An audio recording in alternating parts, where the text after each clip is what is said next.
Hi, I'm Russell Stemper. Welcome back to the Spotlight. About 60 years ago, thousands of Americans risked their lives and in some cases gave the ultimate sacrifice to fight against Nazi Germany. Leading the fight across Europe were the Screaming Eagles of the 101st Airborne Division. We had the honor and privilege to sit down with one of these courageous soldiers, Art Petersen, and hear his incredible story. I went in the service from here from Santa Barbara, and they sent me to Camp Roberts for basic training. I was there 13 weeks. I was there 13-week basic training. Just before graduating, I saw on the bulletin board they had we need volunteers for the paratroopers. We pay $50 extra. So that's it. That's for me, $50. At that time, in 1941, late 41, it was a lot of money. So I signed up and joined the paratroopers. As soon as I graduated, a week later, they sent me to Fort Benning for jump school. And I was there 5 weeks in jump school. Out of 360, only about 150 made it to the paratroopers. The other ones, some in 3 days they were kicked out, some in a week, some in 2 weeks. So we finally graduated from parachute school. I was sent to Fort Bragg, Carolina, and attached to the 506 Regiment. 2 weeks later, we were attached to the 101st. 2 weeks later, we were on our way to England. And we had all our maneuvers and training in England. We were there 9 months before D-Day. A couple of times before D-Day, we had a dry run. They said that was it. And they took us to the Martian area. We loaded in the planes and everything. We went up, turned around, and come back. It was canceled. Canceled. On June the 6th, just before D-Day, the day before, June the 5th, we went to the Martian area. And everything, so everybody said, well, it looks like this is going to be it. And we stayed all the 5th, and then on the 6th, at around noon, they started getting prepared to load it, and we started loading up the planes. We were in the planes for about 6 hours, because the planes didn't leave till about midnight. What's going through your mind at that time? Well, you know, you're sweating it out. that's all you know doing. But finally, the planes took off around a little bit after midnight from England, and we were pulling gliders. You know, when we got to the drops onto Normandy, we're supposed to land in Carrington, the 101st, and the 82nd Airborne Division supposed to land in St. Mary de Glees.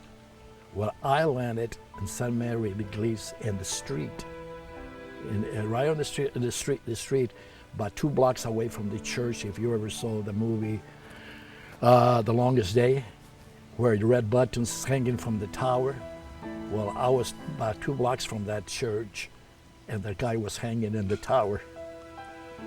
When you did your first jump on D-Day, and you're floating down not very long until you hit the ground, what goes through your mind that you're now not just a soldier, but you're in war?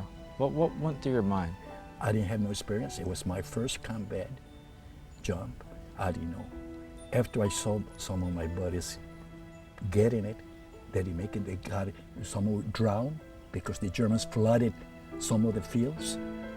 So some were hanging in trees and they were shot down. Some landed in electrical wire and got burned. So when we were ready to go to Holland, I said, gee, maybe it's my turn this time. The first time it's like something you experience, you don't know what's going to happen. But after you see the results, and then you do it again, and you say, well, maybe I'm not going to be so lucky this time, you know. And I think some say the more you jump, the more you get used to. I don't think so. I don't think so. I think the more you jump, the chances, the more you do something dangerous, sooner or later it's going to catch up with you. D-Day or Normandy, we lost a lot of men, but my company, we didn't lose very many. We did lose our couple of officers, and then we were relieved and sent back to England. This was, I think, 45 miles out of London. And that's where we started getting ready for Market Garden, this, the invasion of Holland, which was on September the 17th, 1944. Now, there was a little different. It was going to be a day jump, and that was the best jump we ever made. Out of the exhibition, the training jumps, the Normandy jump, that Holland was a perfect jump. I guess, well, the pilots had a little more experience that were flying the C-47s, because in Normandy, we were scattered all over the place. We jumped out of, if it was 600 feet, it was too high, because we just got out of the plane and we hit the ground on D-Day. But in Holland, that jump was the perfect jump. Although I didn't get to do any fighting in Holland, I was lucky. I got hit inside the plane. And my sergeant told me to stay in the plane and go and return with the plane back to England. So the plane, all of them went out. I stayed. 5 minutes later, the co-pilot comes and said, "Let's get the hell out of here. The plane's going down. It's on fire."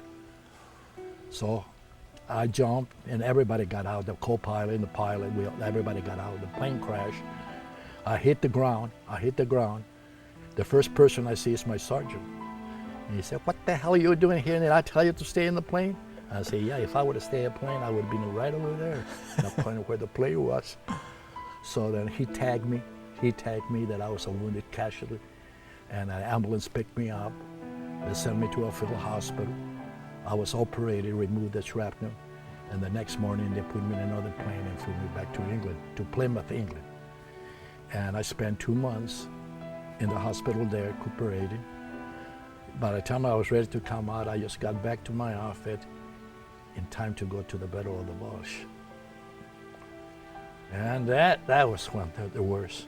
That of all the companies, all the fighting, the 2 years and 9 months and 13 days that I was in Europe, that month of December, because we got there on December the 12th, it has said in some of the books, it says the Germans 13 divisions had to surrender. It was cold, 30, 40, below zero. Guys couldn't walk, got frostbite, lost their feet, some lost their feet and everything. Until finally, around Christmas, it was Christmas Eve, the weather kind of broke in and we didn't have no ammunition, no food, no nothing. The weather broke a little bit, and as soon as the weather cleared, there are planes start coming in, dropping all kinds of supplies and everything, ammunition, food and everything. Even some doctors jumped because a couple of days before the Germans had overrun our medical group and captured prisoners, all the doctors and medics. And medics. So some doctors jumped, and about, I think it was 5 nurses, and one of the nurses got killed on that jump. They had never jumped before. But makes the story short, around the 23rd, 24th, just before General Patton came in and gave us a hand to relieve us, I got hit again. And I got on the same leg, just about my knee. So I was pulled back and sent to a French hospital. And then we started going towards Austria to the Birch's Garden, the Eagle's Nest. And we got there and we conquered. We got Hermer Garden's house, and Hitler's house was pretty bad damage, but there's a lot of souvenirs there, uniforms.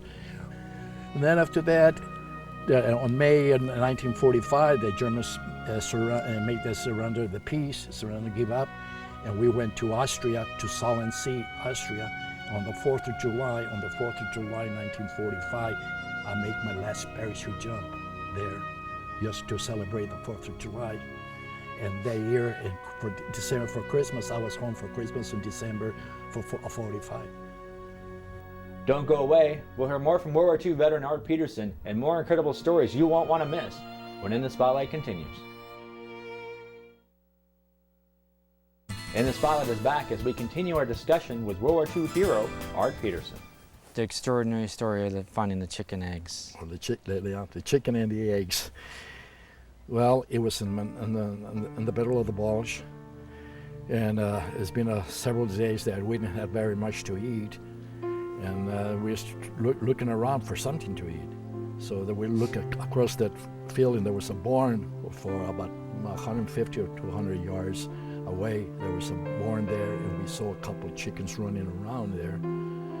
So we said, well, if there's chickens, there must be eggs too. You know, they said, well, how about going, maybe we can get some eggs and maybe get a chicken. So I had, in my feet, I had some gunny sacks, so I took one of the gunny sacks out of one of my feet and started walking down across the field. We got to the barn, and my buddy, his name was Becker, he started chasing the chicken, and I went inside to the nests looking around for eggs, and I found 3 or 4 eggs, and I put them on my steel helmet, and he was able to catch one of the chickens and put it in the gunny sack. So then we were starting to come back to the woods, and when I guess the Germans spot us, and they shot an 88, which is running out on, and exploded, and we hit the ground. We both hit the ground, and there went the eggs, and there went the chicken. And then the back started running. So I turned around and I noticed that he was bleeding quite a bit, and his guts were all hanging out. At the same time, right away, the gunny sack that the chicken had left, I mean, I had it empty. I put it around him, tried to push some of his guts back in, and tied the gunny sack. At the same time, I took my belt and put it around the gunny sack as tight as I could, and I pulled him by the legs to the woods and called for the medics. The medics came and took him, and I never saw him again for 25 years until one of the reunions. We were there talking when he came and walked in, and when he saw me, man, my heart went up to my legs and I think, and he did too. He just ran and grabbed me and kissed me and said, "I'm here because Pete saved my life." That's incredible. Saved life. Tell me about the story when you went back to Normandy. Oh, when we went back? Yeah. Oh, yeah. Well, we went for the 50th anniversary in '94. And the people in Holland, the most impressive, I mean, I had tears in my eyes all the time. Every place you went in Holland, the little children would come with flowers to you, which they never did it here. They go, the little kids, and says, "Sir, this is for you. My grandparents and my parents had taught us, because of you, we are free." And in English, and they are 4- and 5-year boys and girls. Yeah. And the people, the Dutch, the people, you go any veteran, especially the 101st, because we fought in the Hell's Highway there in Holland. A lot, they know. There's monuments all through Holland of the 101st. And the people, they give you their house, they give you their shirt from the back to you if you need it.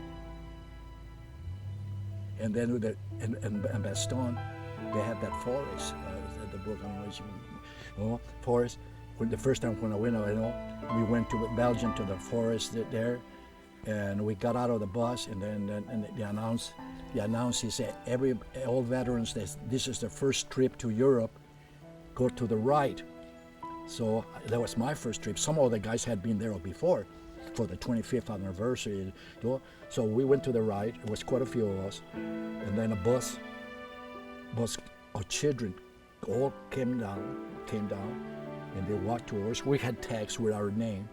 So I guess the kids already knew, they already had, the little boy comes to me, said, "Mr. Petersen, I want you to follow me." And the same thing was when we went on.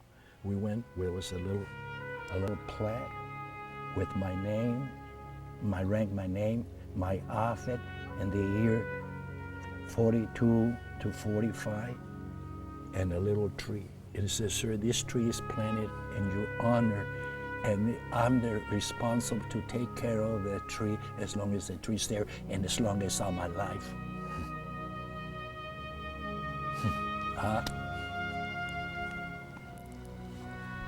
Very special. Very special. And he says, your family can come, or you can come 20, 30 years from now, and that plaque and that tree would be there. So I'm going next year to see it.